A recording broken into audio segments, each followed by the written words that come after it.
Hello again, and welcome to our NumPy practical example. Over the next few lessons, we'll get a glimpse of what working as a data analyst in a data science team looks like.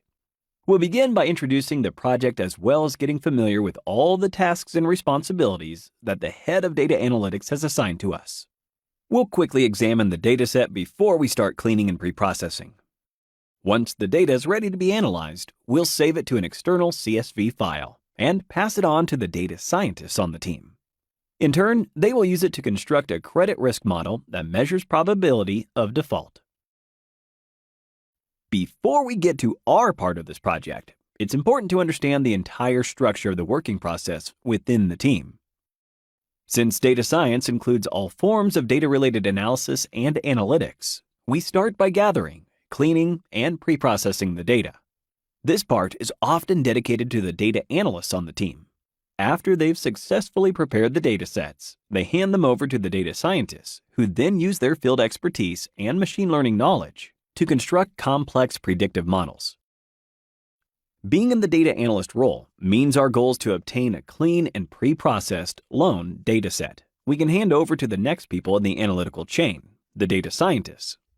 Of course, we'll note down all the changes we're making to the original dataset in a documentation file, where we describe what each column of the new dataset represents. This information will be invaluable to the data scientists who will work with this data after us. However, let's not get ahead of ourselves just yet. In this lecture, we'll set the scene and walk you through a day in the life of a data analyst. We'll explain our role in the project and examine, import, and split the data. Right, let's just start.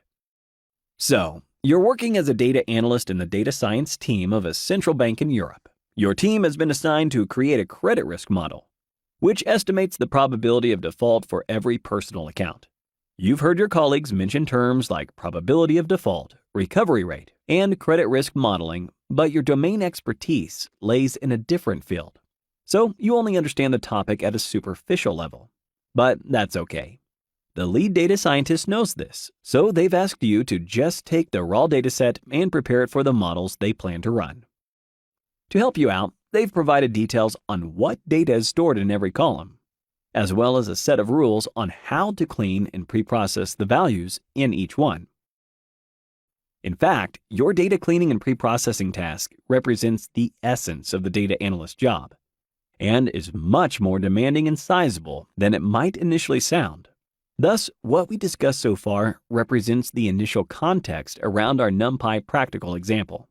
That said, let's take a step-by-step approach to the problem. For starters, the loan data we've been given is a sample from a larger dataset that belongs to an affiliate bank based in the United States.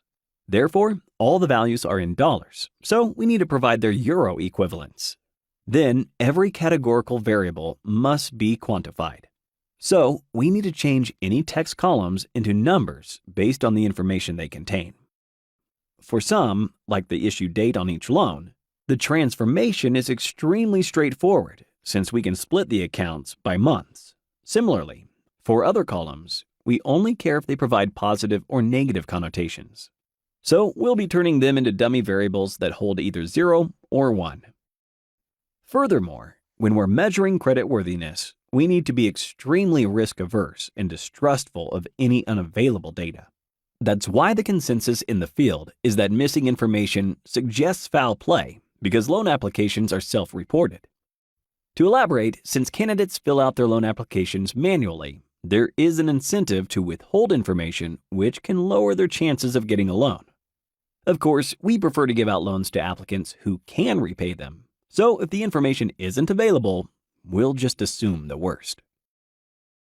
However, what is worst varies from one column to the next, so the team has provided us with casting directions for each variable in the dataset.